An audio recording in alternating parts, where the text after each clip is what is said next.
다윗이 골리앗을 이기고 유명해지자 사울 왕이 그를 시기해서 여러 번 죽이려고 합니다. 다윗이 골리앗을 이기고 유명해지자 이런 시기심이 사울에게 발동하면서 요남을 어떻게 죽여야 되나. 이들은 뒀다가는 왕위가 이퇴하고 내 아들 요나단이 왕위에 오르기 어렵겠다. 이런 생각을 부모 입장에서 왕 입장에서 하게 되어진 것이죠. 그래서 내 손에 피를 묻히지 않고 이놈을 죽여야 되겠다 싶어서 블레셋 군인들의 포피를 100개를 가져와라. 그러니까 블레셋 사람의 100명을 죽이고 그 모든 이 할 일 행할 때 것처럼 포피를 100개 와라. 이런 것이죠. 그러니까 내 손에 피 안 묻히고 적군에 의해서 죽게 만들겠다라고 하는 계략인 것이죠. 그러나 다윗은 그 많지 않는 군대를 이끌고 가서 100명이 아니라 200개의 포표를 가지고 옵니다. 대단하죠.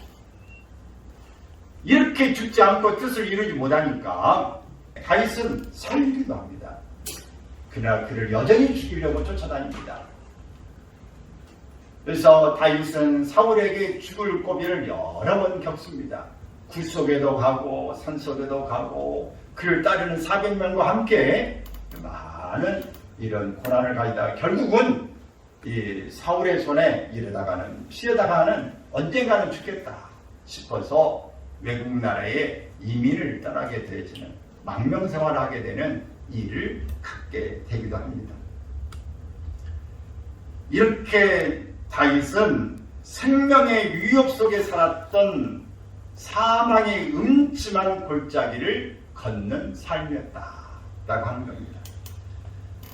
다윗은 시편 7편 1절 2절에서 이렇게 고백합니다. 시작. 여호와 내 하나님이여 내가 주께 피하오니 나를 쫓아오는 모든 자들에게서 나를 구원하여 내소서.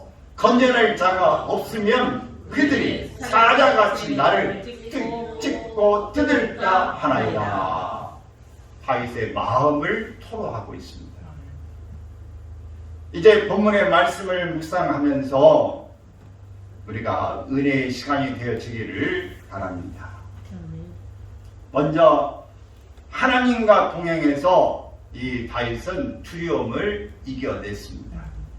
여러분은 두려움이 올 때 어떻게 그 두려움을 이겨내십니까? 본문 4절에는 있습니다. 내가 사망의 음침한 골짜기를 다닐지라도 해를 두려워하지 않을 것은 주께서 나와 함께 하심이라. 이렇게 노래했어요. 팔레스타인의 여름이 찾아오면 목자들은 양떼를 이끌고 집을 나섭니다. 산골짜기를 지나 높은 산악지대 위에 펼쳐진 초원으로 가는 겁니다. 높은 방목장에서 한철을 보내고 겨울이 오면 다시 양떼를 몰고 집으로 돌아옵니다. 이때 집을 떠나 이동하는 시간이 양들에게는 가장 위험한 시간이 되어집니다. 녹아내리는 눈 사태를 만날 수도 있고 굴러 떨어지는 바위로 피해야 합니다. 폭풍의 위험, 냉수의 습격, 세차게 흘러내리는 강물의 위험, 거친 산지의 지형의 위험들이 있습니다. 이 같은 죽음의 골짜기를 지날 때 우리는 어떻게 해야 하는가? 먼저는 해받음을 두려워하지 않아야 합니다. 인간은 두려움 속에 살아갑니다. 여러분은 지금 두려운 어떤 일이 있으십니까? 없으시죠? 얼굴 보니까 없는 것 같은데 지금은 이 자리는 위험성은 없습니다. 그러나 집에 가면 어쩌면 지금 생각했어도 어떤 두려운 것들이 있을지도 모르겠습니다. 죽음에 대한 두려움, 실패에 대한 두려움, 상실에 대한 두려움, 고통에 대한 두려움, 이 네 가지가 우리 인간 속에서 많이 도사리고 있어요. 죽음, 실패, 상실, 고통. 그러나 두려워하지 않아야 되는 이유는 우리가 하나님의 자녀이기 때문에 그렇습니다. 나는 하나님의 자녀다. 하나님이 두려움을 이길 능력을 우리에게 주셨습니다. 다윗은 내가 평안히 눕고 자기도 하리니 나를 안전히 살게 하시는 일은 오직 여호와이시니이다. 시편 8절, 4편 8절에 고백하고 있습니다. 제가 이제 어릴 때 고아원에서 그렇게 자라는 사람들을 좀 보고 우리 교회 장로님이 고아원 원장을 하셨기 때문에 좀 압니다. 근데 자세한 것은 내가 고아가 아니기 때문에 세세한 건 알 수가 없지만은 그들이 그 고아원 원장님을 아버지라고 이렇게 부르고 지냅니다. 근데 그들이 나이가 들면 나와야겠죠. 그러면 그들이 나와서 고아원에서는 그냥 하는 대로만 하고 있는데 고등학교를 졸업하고 나왔는데 지금은 이제 조금 몇 년 더 있어도 되는 게 법적으로 이렇게 되어졌는데요. 나오면 조금 돈을 줘요. 그리고 이 집을 하나 이렇게 살 것을 주죠. 근데 나와서 누구와 상의할 사람도 없고 어떻게 할 방법이 없으니까 의탁이 없으니까 사기를 많이 당하고 한 번에 돈을 횡창 그냥 노트북을 산다든지 뭘 해가지고 돈을 가진 걸 싹 써버리고 이렇게 하면서 자살도 하고 또 잘못된 길로 수렁에 빠지기도 하고 그렇습니다. 왜 그럴까요? 두려움이 있고 어제 칼팡질팡 오늘 내가 누구인지를 모르기 때문에 그렇습니다. 참 어려운 것은 나의 정체성이 혼란이 되기 때문에 그래요. 나는 누구냐? 어디서 왔느냐? 나의 부모는 누구냐? 왜 나를 찾지 않느냐? 왜 나를 버렸느냐? 나는 버림받은 자다. 나는 부모가 없다. 있어도 원망의 대상이 되어지는 것입니다. 그래서 힘든 거고 갈피를 잡기가 어려운 것입니다. 그런데 오늘 우리가 두려워하지 않을 이유 분명하게 하나님은 나의 목자가 되신다. 하나님의 나는 자녀다. 그렇기 때문에 두려워하지 않는다고 하는 것입니다. 저도 하나님을 아버지라고 이렇게 혹시 부르고 하는 것 자체가 얼마나 큰 위안이 된지 모릅니다.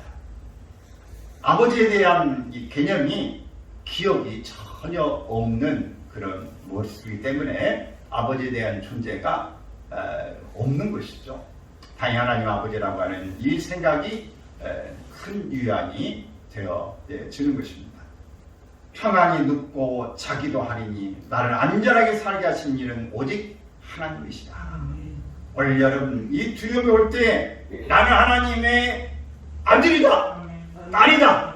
하나님이 나를 지키시고 함께 하시기 때문에 두려워하지 않는다. 올해 이 고백이 늘 있어지기를 바랍니다. 주님이 함께 하심을 믿는 것이 중요한 일이에요. 누군가 나와 함께 있다. 내가 어려울 때 누구와 이야기할 수 있다. 전화할 수 있다. 문자라도 할 수 있다. 이렇게 상의할 수 있다고 하는 사람이 있을 때 우리는 죽지 않습니다. 그래서 자살하려고 하는 사람들의 특징이 있어요. 반드시 누구에게 문자를 날립니다. 내 죽기 전에 어떤 것들을 애고를 이렇게 하는 것이죠. 나 사실은 죽고 싶지 않다라고 하는 거예요. 나 좀 건져줘. 이런 사인인 것이죠. 무슨 사람은 생명의 전화해가지고 이렇게 죽고 싶은데 뭐라도 이렇게 자기의 마음을 이렇게 마지막이라도 하고 싶어 전화를 하는 것이죠. 지금도 생명의 전화가 있는데 생명의 전화를 통해서 통화를 오래도 하다 보면은 이렇게 마음을 돌이키고 바꿔서 자살을 그만둔 사람, 자살을 해야 되겠다 하는 것을 글자를 바꿔가지고 살자 이렇게 바꾼 사람도 많이 있다고 합니다.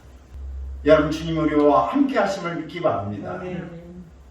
이사야 41장 10절은 유명한 거 아닙니까? 지난주도 우리가 같이 말씀을 인용했습니다. 다시 한번 시작. 두려워하지 말라. 내가 너와 함께 하느라. 놀라지 말라. 나는 내 하나님이 되리라. 내가 너를 굳세게 하리라. 참으로 너를 도와주리라. 참으로 나의 의로운 오른손으로 너를 붙들리라.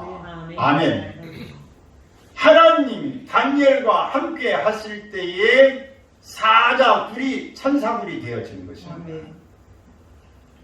하나님이 여호수아, 모세의 뒤를 이은 이스라엘의 지도자 여호수아와 함께 하실 때 모세가 홍해를 갈랐다면 여호수아는 요단강을 갈랐어요. 그리고 여리고성, 강공, 이 난공불락의 이 성을 7바퀴 돌으라고 하는 말씀에 따라서 그렇게 돌았더니 하나님께서 여리고성을 무너지게 하셨습니다. 사드락, 메삭, 아벳느고는 그 느부갓네살 왕의 수하에서 자랐던 사람이에요. 그러나 믿음을 지키고 각 지방의 장들이 되어졌는데 그들이 그 우상 앞에 절을 하지 않는 것 때문에 풀불 속에 집어넣는 거예요. 평상시보다 7배나 더 뜨겁게 해라. 그 속에 집어넣었어요. 그래서 그 왕의 명령이 너무 엄하기 때문에 그들 끌고 갔던 사람이 그 불, 그 화염에, 그 열기에 막 옷도 타고 다 죽어버리는 그런 사람이 나타났어요. 이런 상황 가운데서도 사드락, 메삭, 아벳느고는 불 속에 들어갔는데 3사람이 아니라 4사람이 왔다 갔다 불 속을 하는 거예요. 밖에 보니까 마치 한 사람은 신의 아들과 같은 모습이다 이렇게 봤어요. 너무 놀래가지고 사드락, 메삭, 아벳느고야 너희가 살았느냐 나오라. 근데 나왔는데 냄새 하나 나지 않고 그을림 하나 없고 말짱한 모습으로 나왔어요. 어쩌면 얼굴이 더 은혜 속에 화는지도 몰라요. 저는 이 말씀을 볼 때 마치 찜질방에 들어갔다 나온 것 같다 그런 생각을 했습니다. 그래서 시원하겠다. 여름에 진짜 시원하고 우리는 뜨거운 국물을 먹으면서도 어떻게 시원하다 전라도 말로는 시원하다 그러고 시원하다고 말합니다. 목간통에 들어가서 따뜻한 물에 쏙 들어가면 어떻게 해요? 시원하다. 뜨거운데 시원하다고 말합니다. 불 속에 들어갔지만 사드락, 메삭, 아벳느고도 시원하다. 아마 그렇게 찜질방에 들어갔다 나온 기분이었을지도 모릅니다. 하나님이 함께 하시면 이런 놀라운 일이 일어납니다. 아멘. 그렇다고 여러분 불 속에 막 들어가지 않기를 바랍니다. 아멘. 물 속에 들어가서 아무데나 막 깊은 데 수영도 못해 들어가면 안 돼. 아멘. 하나님을 시험하다가 죽은 사람이 한두 명이 아니에요. 어떤 사람은 무슨 하나님 믿는 사람 믿는 자에게는 어떤 독을 마실지라도 해를 받지 않는다고 독을 마셨다가 죽는 사람이 막 있어. 뱀에 물려도 봐. 괜찮아요. 뱀에 물렸는데 죽었어. 그러니까 하나님을 시험하면 죽습니다. 하나님을 철저하게 믿고 하나님이 함께 하심으로 있을 때에 이런 기적이 일어난다는 거예요. 세차는 실제가 아닌 그림자라고 하는 이 확신을 갖기를 바랍니다. 사망의 음침한 골짜기는 실제가 아니라 그림자다. 사망의 골짜기는 사망의 그늘이 있는 그림자라는 뜻입니다. 사망의 그늘이 있는 그림자. 그림자는 우리를 덮칠 수가 없습니다. 아멘. 그림자는 우리를 해할 수가 없습니다. 아멘. 여러분 우리가 어떤 그 심적으로 막 겁을 주고 할 수는 있어요. 그림자, 개, 싸나운 개 그림자를 이렇게 비춰줘. 그러면 내가 이따 갑자기 깜짝 놀라가지고 개에 더 놀란 사람은 싸나운 큰 개 막 그림자가 비춰지면 뭐 물을 것 같지만 그것은 그림자일 뿐 물지는 않습니다. 족상 막 살모사 같은 막 이 코브라 같은 막 뱀이 딱 해가지고 막 이렇게 막 이렇게 막 하는 거 그림자 막 이렇게 보여주면 어떻게 없어요? 놀라겠어요. 놀라겠어요. 놀라겠어요. 근데 그 뱀의 그림자는 뭘 해야 되지 않습니다. 어떤 것도 그림자는 그림자일 뿐입니다. 칼의 그림자가 보인다고 칼이 나를 해야 될 수가 없습니다. 두려움이라는 이 그림자, 사망이라고 하는 것은 그림자일 뿐입니다.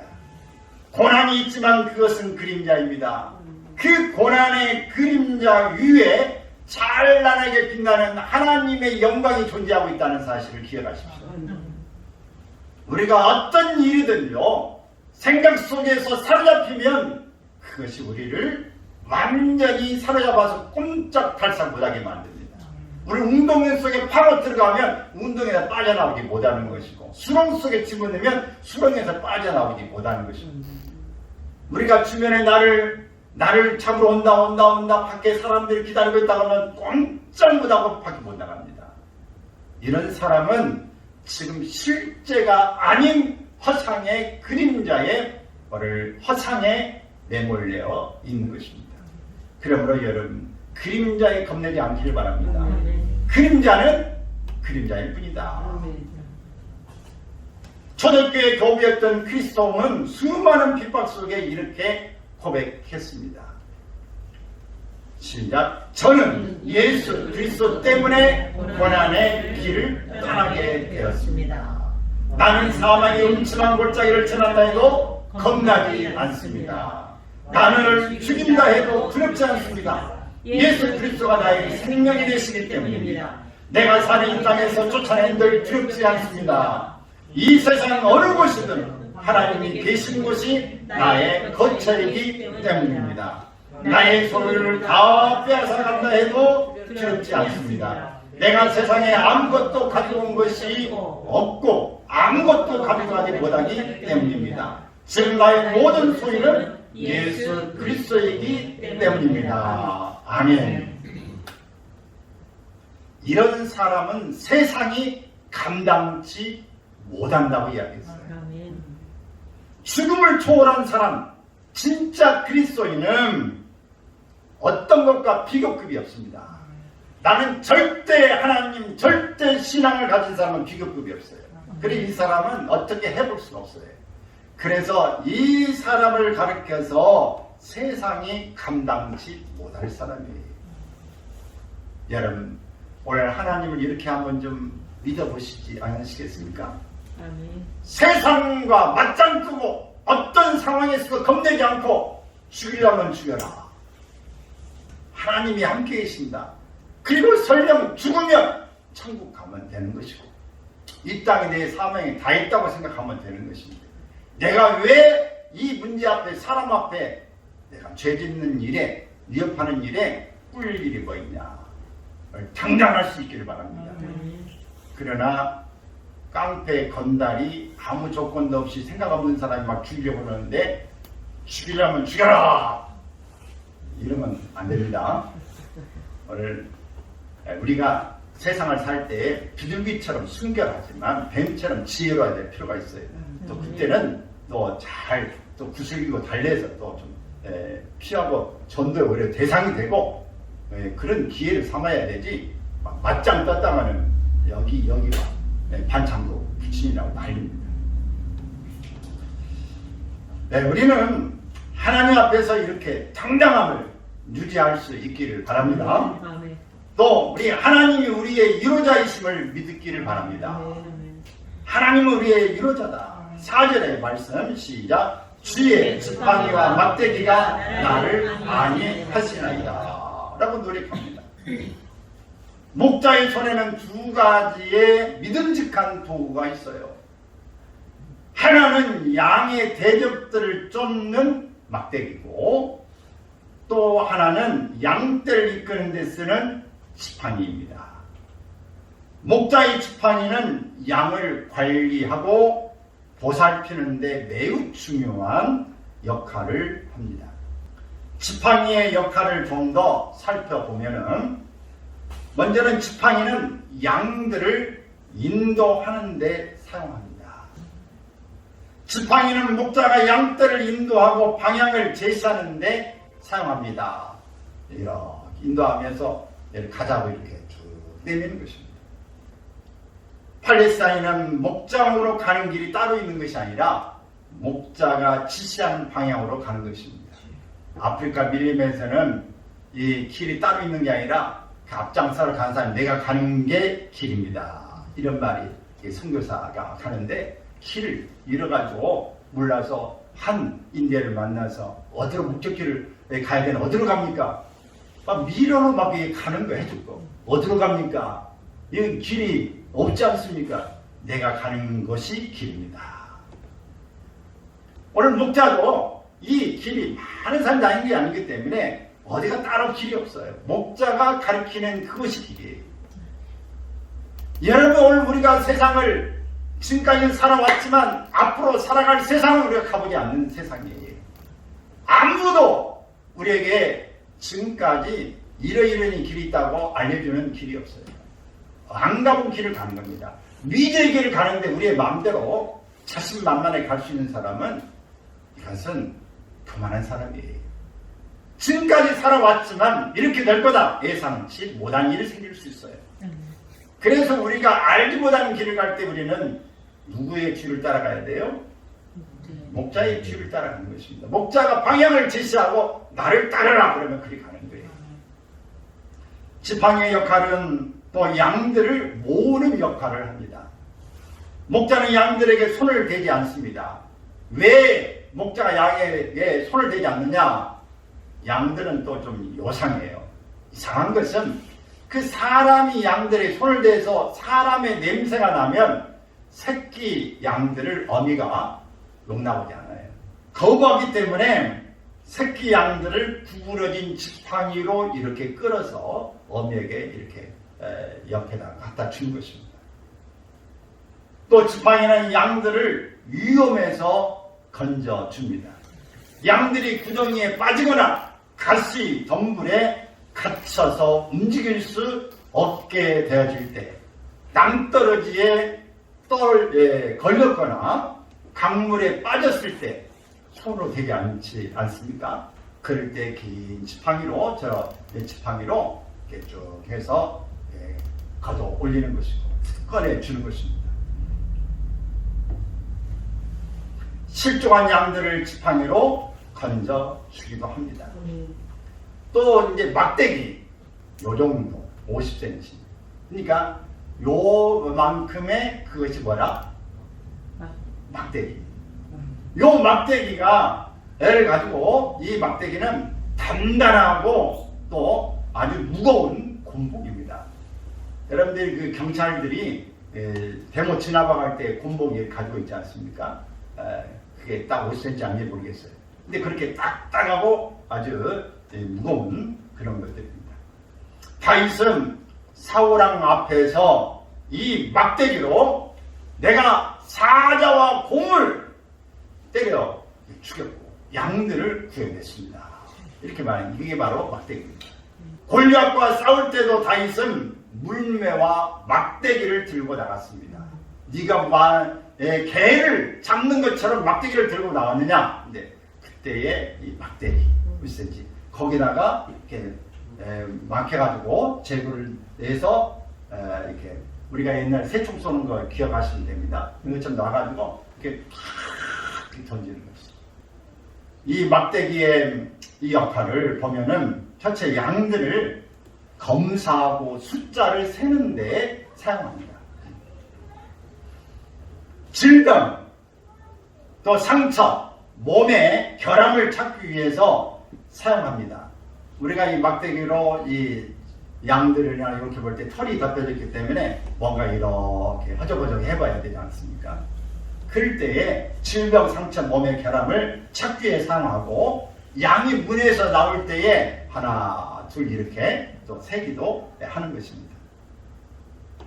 또 막대기는 양을 보호하는 도구입니다. 목자는 사나운 들짐승 사자와 들깨들이 공격을 올 때 막아주고 위협을 주기 위한 도구로 막대기를 사용하기도 합니다. 또 막대기는 양의 훈련과 경계의 목적으로 사용됩니다. 양이 무리를 떠나거나 독초에 접근을 하거나 위험한 곳에 가까이 가게 될 때 막대기를 던져서 이 양의 무리로 돌아오게 하기도 합니다. 또 성질이 못된 짐승이 양들이 가끔 있을 수 있어요. 그런 걸 어떻게 해야 돼? 뭐에는 뭐가 약이다? 몽둥이가 약이에요. 그럴 때는 이걸로 경계 훈육을 하는 방법이기도 하는 것입니다. 징계할 때 쓰는 막대기입니다. 양떼는 목자의 지팡이와 막대기를 보면 안전함과 평안함을 느끼게 되어집니다. 이렇게 다윗은 주의 지팡이와 막대기가 나를 안위하신다고 고백하고 있습니다. 이 안위라고 하는 이 말, 컴포트라는 이 말은 부드럽게 감싸준다라는 말입니다. 부드럽게 감싸준다. 우리를 위로해 주신다는 뜻입니다. 하나님이 위로하시는 방법 중에 가장 좋은 것은 뭐냐? 하나님이 우리와 함께 하시는 것이 가장 위로가 됩니다. 어린아이들 또 어른이라도 마찬가지고 힘들고 실패하고 정말 부모님이 없는 일을 당할 때 어떻게 해요? 가장 좋은 방법이 뭐예요? 그 사람 곁에 있어주는 거예요. 손을 잡아주는 거예요. 그 사람을 안아주는 거예요. 그래서 그때는 이성이라도 가까이 아는 사람이라도 이렇게 살짝 또 안아주고, 그럴 때도 유황이 되는 거예요. 정신 차려보면 내가 뭐야? 라고 할 수도 있지만은 그때는 누군가 필요한 것입니다. 위로는 함께 있어주는 것. 편하게 그 아이가 울다가도 엄마 품에 안겨 있으면 모든 것을 부쩍거리면서 잠이 들지 않습니까?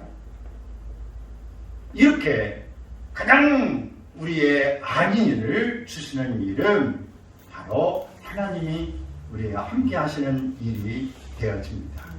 함께 하시냐말로 주께서 고통받는 성도들을 위로하시는 가장 보편적인 방법입니다. 또 하나는 우리가 위기에 처할 때 구체적으로 도우시고 우리를 구원해 주심으로 위로해 주기도 하십니다. 위험 속에 찬양을 지팡이로 건져 주시면서 위로하십니다. 그리고 우리를 보호해 주심으로 위로하십니다. 수 없는 공격 앞에서 막대기로 양을 보호하듯이 우리를 지켜주시는 분이십니다. 위로의 하나님이 오늘 우리와 함께 하신 줄로 믿습니다. 할렐루야. 오늘 이 본문을 중심으로 해서 요한의 나의 목자신 세 번째, 오늘 3절과 4절의 말씀을 통해서 사망하는 음침으로 다닐지라도 해를 두려워하지 않을 것은 주께서 나와 함께 하십니다. 주의 막대기와 지팡이로 나를 안위해 주신다고 하는 이 말씀인데, 오늘 하나님이 우리에게 이렇게 안전함을 주시고 여기까지 보여주신 것을 우리가 감사해야 됩니다. 오늘 근데 특별히 치유주일이기 때문에 오늘 우리의 마음 가운데 하나님의 치료와 치유가 있기를 바랍니다. 말라기서 4장 2절에 보면 하나님을 경외하는 자들에게는 치료의 광선을 바라비니, 의로운 해가 떠올라서 치료의 광선을 바라비니 외양간에서 소가 나와서 뛰는 것처럼 이제 뛰게 될 것을, 기뻐하게 될 것을 말씀하고 있습니다. 우리 하나님은 병든 자의 암덩어리를 쏟아내게 하시고, 오늘 안수하고 기도할 때 또 기도하는 우리가 순간에도 하나님께서 우리에게 빛을 주시고 우리의 몸이 치료가 일어나는 역사를 주기도 하십니다. 항상 누구에게나 일어나는 거 아니에요. 병원을 가지 않아야 되는 건 아닙니다. 그런데 이렇게도 저렇게 할 수 없는 상황에 하나님이 갑자기 치료의 권세를 발휘하는 것도 있어요. 그러나 말라기서 4장 2절에 있는 말씀에 하나님이 치료의 광선을 바라신다. 이 말은 앞에 있는 하나님을 경외하는 자들에게는 의로운 해가 떠오른다. 하나님을 믿고 하나님을 의지하고 하나님이 나의 목자가 되신다고, 하나님이 나의 아버지가 되신다고 믿고 치매를 열심히 하다가 힘들고 어렵고 우리가 지치고 낭망에 빠지고 우리의 질병이 있어서 허덕이고 있는 그때에 하나님의 의로운 해가 떠오른다. 예수 그리스도가 우리에게 오실 때에 오늘 치료의 광선은 뭐냐? 우리의 몸을 완전히 고친다고 하는 말이 아니라 그 의미 속에는 구멍이 생긴 것, 이게 바로 구멍이 생긴 것을 메꾸어 주신다는 얘기예요. 구멍이 생긴 걸 메꾸어 주신다. 치료의 광선. 이 광선은 레이저의, 지금 우리가 보면 치료, 이걸 생각했죠. 그 광선은 뭐냐면 날개라는 의미예요. 날개. 그러니까 구멍이 이렇게 파져있는 이 상태를 메꾸어 주시고 날개 아래 있게 하신다 그 말이에요. 여러분, 너무 갑작스러운 일을 이렇게 갖게 돼주고 뭐 상처가 흔히 세월호라든지 이태원 사고라든지 이게 당사자들은 물론 보면서 이 공감대가 형성된 사람은 깊은 트라우마에 빠지게 될 수 있어요. 그러면 실을 당했다든지 실패를 당했다든지 깊은 상처가 있을 때 마음이 뭔가 무너지는 일이 생기죠. 마음이 다 무너졌다. 이걸 가르쳐서 싱크홀이 발생됐다고 말할 수 있어요. 싱크홀이 무엇인지 아시죠? 이게 갑자기 그냥 이 도로가 푹 패져 있는, 이거 함몰되는 걸 싱크홀이라고 해요. 굉장히 위험하죠. 이게 어디가 이제 어디 건축을 하고 그러면서 구멍이 생겼는데 그 속에 빗물이 점차 들어가다가 그러니까 흙이 파여서 구멍이 속에 이렇게 한번 뻗렸는데 어느 순간에 이 표면이 못 견디고 있다가 한 번에 폭삭 주지 않는 거예요. 밑에는 구멍이 있는 거예요. 이게 싱크홀이 발생한 거예요.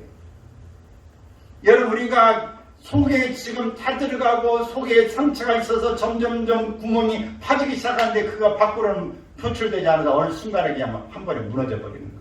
건강이 무너지기도 하지만 마음이 무너지고 그 사람이 왜 그래 우울에 푹 빠질 수가 있습니다. 이런 걸 하나님을 경외하고 하나님을 믿음 안에 있는 때 우리 하나님께서 우리를 붙잡아 주시는 것입니다. 우리 그 구멍을 메꿔 주시는 거예요. 여기 신고할 때 다른 방법이 없습니다. 구멍을 채워 메꾸는 방법밖에 없어요. 근데 그 구멍을 메꿔야 되는데 뭘로 메꿀 겁니까? 거기에 하나님의 은혜로 채워주세요. 하나님 날개 아래 품어서 우리가 들어가는 거예요. 품에 안겨서 내 구멍을 그 안에서 채움을 경험해야 하는 것입니다. 우리가 살아가는 이 가정이 결코 만만하지 않습니다. 우리의 마음에 빛이 들어오지 않을 때 우리는 점점점 말라가는 거예요. 시들어가는 겁니다. 구멍이 점점점 생기는 거예요. 우울증에 빠질 때 밖에 안 나가고 안에만 있어서 점점점 어두워지는 거예요. 우울증 있는 사람은 햇빛을 받아야 됩니다. 집에서라도 햇빛을 자꾸 쐬야 건강해지는 거예요. 지하에 칙칙하고 빛이 들어오지 않는 속에 있을 때는 다 죽습니다. 식물도 죽고 사람도 칙칙해지고 기운이 없어요. 거기에 튼을 치고 빛을 하고 청소를 하고 오늘 거기에 건조를 갖다가 맑게 하고 거기에 그럴 때 식물도 살아나고 사람도 밝아지고 다 살아나는 거예요. 예수님은 우리의 인생에 허물어지고 지치고 고난할 때에 빛으로 오신 것입니다. 광명한 빛으로 오셨어요. 의로운 해가 떠올라서 그랬어요. 의로운 해가. 예수 그리스도는 우리의 의로운 해입니다. 빛입니다. 어둠을 예수 그리스도가 올 때 몰아내는 것입니다. 금이 올 때 치료가 일어나는 거예요. 금이 올 때 오늘 구멍이 메꿔지는 것입니다. 금이 올 때 직치감이 사라지는 거예요. 외로움이 사라지고 절망이 사라지고 상처가 치유가 되어지는 것입니다. 여러분, 예수만이 우리에게 생명이십니다. 예수님을 통해서 나아갈 때 하나님의 자녀가 되는 거예요. 누구든지 그를 영접하는 자, 그를 믿는 자, 그를 하나님의 자녀라고 하는 일컬음을 받게 될 것을 이야기하고 있어요. 예수 그리스도를 믿는 자만이 하나님의 자녀가 되는 것입니다.